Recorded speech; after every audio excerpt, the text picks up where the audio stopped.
నమస్తే, welcome to hit TV. నేను మీ సింహాద్రి.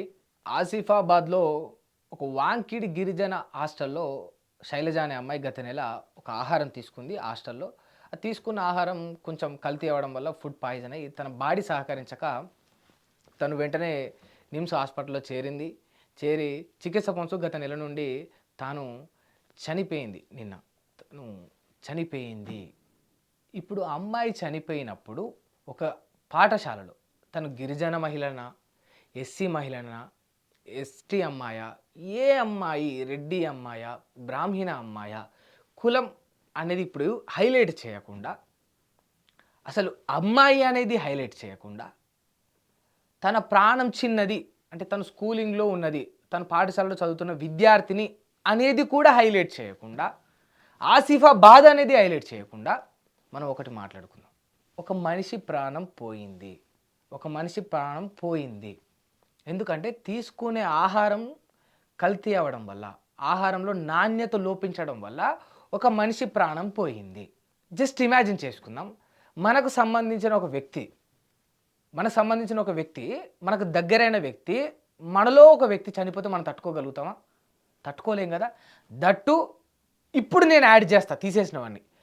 తను అమ్మాయి, తను చిన్నపిల్ల, తను ఏ పాపం, ఏ పుణ్యం, ఏ చెడు ఎరగక తన తల్లిదండ్రులు ఆశించి నా బిడ్డ చదువుకొని గొప్పదవుతుంది, మంచి జాబ్ పొందుతుందని ఒక గిరిజన పాఠశాలలో జాయిన్ చేస్తే అక్కడ గవర్నమెంట్ పెట్టే తిండి తిని అందులో భద్రత నాణ్యత లోపించి ఆ బిడ్డ చనిపోయింది.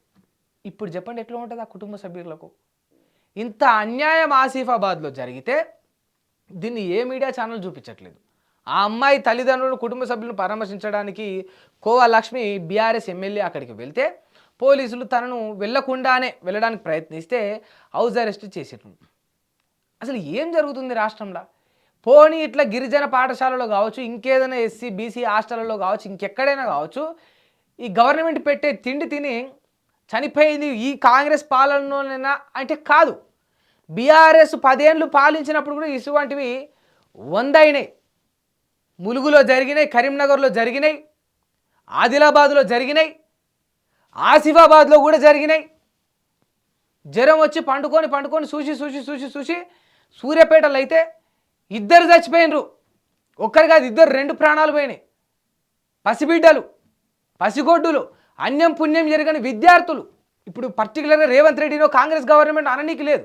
మొత్తం ఎంటైర్ పొలిటీషియన్స్ గురించి, ఆ నాణ్యత పరిశీలించాల్సిన కలెక్టర్ల గురించి, ఆ పాఠశాల యాజమాన్యం గురించి మనం ఇక్కడ ఖచ్చితంగా మాట్లాడుకోవాలి. మీ ఇంట్లో ఒక నిండు ప్రాణం తినే తిండి సరిగ్గా లేక చచ్చిపోయిందంటే మీరు తట్టుకోగలుగుతారా? ఇప్పుడు వాళ్ళ తల్లిదండ్రులు ఎట్లా తట్టుకోగలుగుతారు? దయచేసి ఆలోచించండి. ఎందుకు మరి అంటే మీ దగ్గర వేల కోట్లు ఉంటాయి, ప్రజలు ఇన్నిన్ని పన్నులు కడతారు, ఇన్నిన్ని కోట్లు మీ పైన వెచ్చించాలి.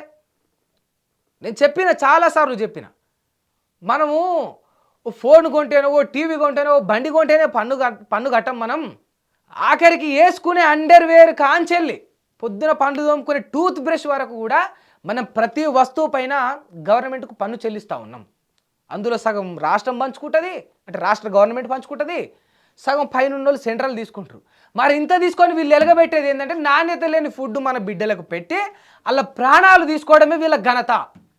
వీళ్ళు 100 చేసి ఉండొచ్చు, 1000 కోట్ల పెట్టుబడులు తెచ్చి ఉండొచ్చు, పెద్ద పెద్ద ఫ్యాక్టరీలు పెట్టి ఉండొచ్చు, కంపెనీలు తీసుకొచ్చి ఉండొచ్చు, పార్కులు కట్టి ఉండొచ్చు, స్టాచ్యూలు పెట్టి ఉండొచ్చు. నువ్వు ఇన్ని చేసినా కూడా ఒక నిండు ప్రాణం, ఒక పసిబిడ్డ ప్రాణం పోయిందంటే అసొంటివి కొన్ని లక్షల కోట్ల పెట్టుబడులు తెచ్చినా కూడా ఆ ప్రాణానికి అవి సరితూగవు. నువ్వు తీసుకురాలేవు. దయచేసి ఆలోచన చేయండి. ఇటువంటి పరిస్థితి మరి ఎన్నిసార్లు మొత్తుకున్నా, ఎన్ని జరిగినా కూడా ఎందుకు మరి ఆహారం నాణ్యత అనేది లోపిస్తుంది? ఎందుకు దాన్ని పరిశీలించే వాళ్ళ యొక్క మరి చిత్తశుద్ధి అనేది పడిపోతుంది, బుద్ధి మందగిస్తుంది? మరి కలెక్టర్లు ఏం చేస్తూ ఉన్నారు, మరి అధికారులు ఏం చేస్తూ ఉన్నారు, మరి వీళ్ళందరూ ఏం చేస్తూ ఉన్నారు? అక్కడ అధ్యాపకులు కావచ్చు, హెడ్ మాస్టర్ కావచ్చు, వీళ్ళందరూ ఏం చేస్తూ ఉన్నారు? మరి పిల్లలకి ఇటువంటి తిండి పెడతా ఉన్నాం, మన ఇంట్లో బిడ్డలు అయితే గట్లే తింటారా? మనమేమో సండేలు చికెన్ మటన్ ఫ్రెష్గా పోయి మార్కెట్ నుంచి తెచ్చుకొని మంచి మంచి పాలు, మంచి మంచి గుడ్లు అన్ని భద్రత చూసుకొని పెడతాం కదా. మన మని బిడ్డల సొంటల్లో ఈ బిడ్డలు కూడా మరి వీళ్ళకెందుకు ఇటువంటి పరిస్థితి అనేది ఒకసారి ఆలోచన చేసుకోండి. ఊరికే పోతుందా పుణ్యం? ఆ తిండి వాళ్ళు తినడానికి ఎవడెవడైతే పై నుంచి కింది వరకు కారకులయ్యారో పరోక్షంగా ప్రత్యక్షంగా ఆ పాపం ఆ ఉసురు వాళ్ళందరికీ తలదా? దయచేసి నేను మళ్ళీ చెప్తా ఉన్నా, ఇటువంటివి రిపీట్ కాకుండా చూసుకోండి. ఒకసారి ఒక వ్యక్తి ప్రాణం, ఒక బిడ్డ ప్రాణం పోయింది అంటే మళ్ళీ ఇంకోసారి పోకుండా చూసుకోండి. ఓసారి కరీంనగర్లో చేస్తారు, ఓసారి నల్లగొండలో చేస్తారు, ఓసారి ములుగులో చచ్చిపోతారు, ఒకసారి సూర్యాపేటలో చచ్చిపోతారు, ఇప్పుడు ఆసిఫాబాద్లో చేస్తారు. అంటే ఏంటిది ఇది? అంటే గోళీలాటనా? ఒకసారి అటు కొట్టాలి, ఒకసారి ఇటు కొట్టాలి, ఒకసారి ఇటు కొట్టాలి. పోనీ ఒక్కసారి ఒక దగ్గర చచ్చిపోయినప్పుడు సిగ్గు రాదా?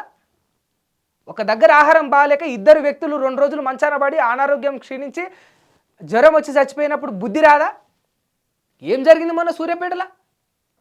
ఇంకెప్పుడు రిలీజ్ అవుతారు? ప్రతిపక్షాలు ఎందుకో మాట్లాడవు? ఓ పెద్ద ధర్నాలు చేస్తారు, రాస్తారు, ఒకరు బంధులు చేస్తారు, మీటింగులు పెడతారు, బంధాలు వేసుకొని ఉరుకుతారు కదా. ఓ బిడ్డ ప్రాణం పోయింది, గవర్నమెంట్ కానీ ప్రతిపక్షం కానీ ఎందుకు మాట్లాడదు? దయచేసి ఇప్పుడైనా రియలైజ్ అయ్యి మీరు రియల్ లైఫ్లోకి వచ్చి మీరు రాజకీయ నాయకులం ఏమేదో గంభీరంగా ఇట్లా ఉండాలనేది పక్కన పెట్టి ఓ పసిబిడ్డ ప్రాణం పోతా ఉన్నదిరా, బుక్కెడు తిండి సరిగ్గా లేకపోవడం వల్ల ఇంతకంటే పాపం ఏముంటుంది అని తెలుసుకొని వచ్చి దయచేసి ఆ ఆహారం విషయంలో నాణ్యత లోపించకుండా చూసుకోండి. ఇక నేను హిట్ టీవీ యాప్ ని డౌన్లోడ్ చేసుకోండి. ఇందులో short news, live news, entertainment movies అన్ని అవైలబుల్ గా ఉన్నాయి. Please download Hit TV app. Hit TV app. Hit TV యాప్ని ఫ్రీగా డౌన్లోడ్ చేసుకోండి.